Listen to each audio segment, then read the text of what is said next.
জ্বর মুখে কিছু খাইতে ইচ্ছা না করলো, টক জিনিস খাইতে খুব ইচ্ছা করে। তাই তো এই ঠাডা পাড়ার রোদের মধ্যে গাছ থেকে ছোট ছোট আম পেরে করে ফেললাম আম মাখা। আম মাখাটা এতটাই মজা হয়েছিল, খাওয়ার পর আমার জ্বর কান মুখ দিয়ে পালাইছে। আজকে দুপুরের দিকে বাড়িতে বসে থাকতে আমার একটু ভালো লাগছিল না। দুদিন ধরে শরীরে এতটাই জ্বর যে কিছু খাইতে পারতেছি না। এদিকে গাছের আমগুলোর দিকে আগা ফুটে গেছে, মানে বড় হয়ে গেছে। নিচে পাচ্ছিলাম না, তাই একটা কান ধরে গাছ উঠে দিলাম আম পাড়ার জন্য। সে দেখলাম আমার ভাগনা টুন্ড্রির মতো কতগুলো আম পেরে আনছে। তাই আর দেরি না করে বসে প্রথম আম ওখানে বসে খেয়ে ফেললাম। তারপর বাড়িতে এসে শুকনো চালগুলো পাকা থেকে কাঁচা করে নিচ্ছি। ওরা তো কোনো মতেই বাড়িতে উঠতে চাচ্ছিল না। অনেক কষ্টে বাড়িতে লোড করে চলে আসলাম ছাদে। এখন একটা গাবলা ধুয়ে নিচ্ছিলাম, না সরি এটাকে কি বলে, বালতি ধুয়ে নিচ্ছিলাম। তোমরা আবার বলতে পারো আমার জ্বর আসার পর আমি কিভাবে লাফাই বেড়াই। আসলে কিছু শয়তানকে তুমি যতই কাবু করে রাখতে চাও, তার জ্বর আসুক কিংবা হাত পা ভাঙো, সেই কাছে উঠবেই, তার বুঙায় শয়তানি থাকবে। এটাই বাস্তব, এটাই তো আমি মাই লাভ। যে আমগুলোকে এখন সুন্দর করে ছাদের হাত দিয়ে কেটে নিচ্ছিলাম। আমগুলো টুন্ডির মতো থাকার কারণে অনেক কষ্ট হয়েছিল ছিলতে, তাও কষ্ট মষ্ট করেছিল। এখন মেশিন দিয়ে সেক্সি করে নিচ্ছিলাম আমগুলো, কারণ আমার কাছে বড় বড় করার থেকে এরকম কুচি কুচি করলে বেশি ভালো লাগে। কিন্তু ভাই ডলতে ডলতে আমার হাত পুরো ব্যথা হয়ে গেল। বন্ধুরা সবাই মিলে একসাথে করলে এগুলো অনেক সহজ হয়, এবং কি সবাই মিলে একসাথে করতে অনেক বেশি ভালো লাগে। সমস্যা না, আজকে না হলে কি হয়েছে, আরেকদিন করা হবে। আমার আম সেক্সি করা প্রায় কমপ্লিট। কি বলবো, দেখতে এতটাই ক্রিস্পি হয়েছিল, সামলাতে পারছিলাম না, তাই তো খেয়ে ফেললাম। যাই হোক, এখন শুধু ঝাল লবণ দিয়ে মাখানোর পালা। আমি শুধু এখানে শুকনো ঝাল আর মরিচি দিয়েছিলাম, আমাদের কাছে দেওয়ার মতো তেমন কিছু ছিল না। আজকে এগুলো দিয়ে কাজ চালিয়ে নিতে হবে।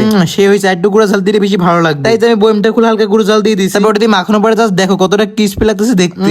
আমি তার লোভ সামলাতে পারছিলাম না। জ্বর মুখে করে এগুলো খাইতে কি যে মজা লাগবে বলার ভাষা নাই ভাই। প্রথমে একটু মুখে দিতে জ্বর 90% চলে গেছে। ঝাল একটু বেশি হওয়ার কারণে মাথা মাথা সব গরম হয়ে যাচ্ছিল ভাই। তারপর কিছুক্ষণ খাওয়ার পর আমাদের জ্বর ছিল কিছু মনে হচ্ছে না।